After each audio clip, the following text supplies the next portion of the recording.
All right, how's everybody this evening? Wonderful. Been a great defensive effort, at least in the first half for y'all tonight. You know what? I thought we did a really nice job the first about 24 minutes. You know, I was really proud. I was really proud of the effort. I thought we followed a game plan. You know, gave up a basket here or there, but you know, wasn't really concerned about it because it was within our defense trying to create some turnovers.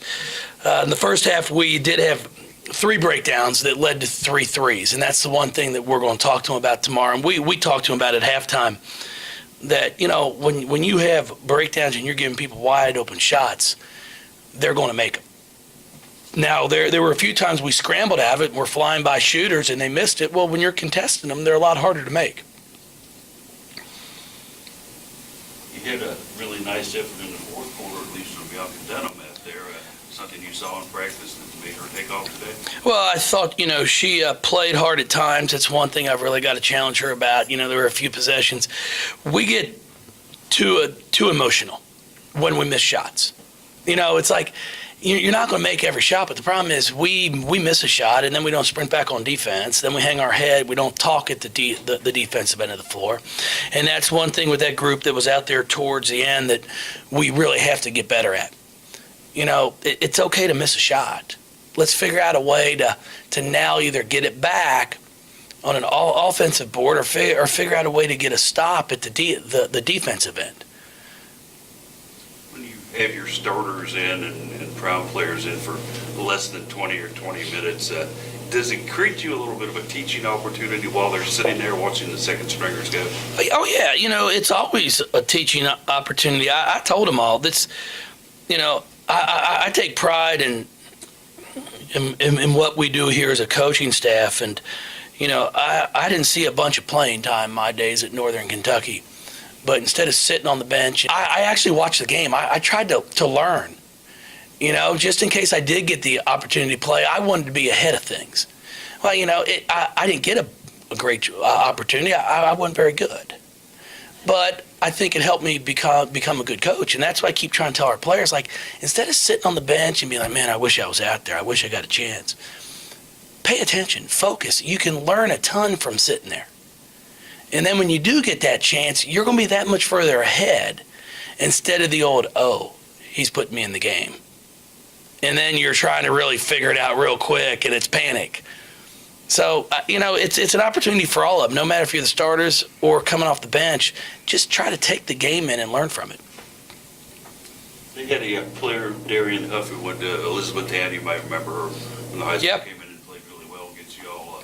Just a little bit on their team and her game. I thought she shot the ball well. She took advantage of some opportunities. You know, we had our hands down a few times on her, and she shot over us.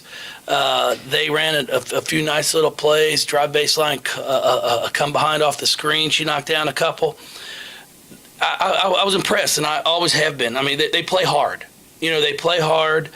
I thought Boyd came off the bench and really battled in the post to get 14 and 10. They're going to win some basketball games as they go forward. I mean, right now we were just a bigger in position starting off the game, and we were smart enough to take advantage of that. And I think that's why we were able to jump out on the lead like we did. Being able to play, being able to empty your bench, and I think last Wednesday it was Jasmine getting 12 points. Today it was Bianca getting 10. How much of that, and I know it's not always about scoring, but how much of it, seeing them being able to succeed like that, how much, does that help them moving forward, especially as you've got Vanderbilt and ACC play? Oh, yeah. No, it's big. We're going to need our bench. The one thing that I'm trying to get them to understand is, everybody's not going to be able to play the minutes they're playing now.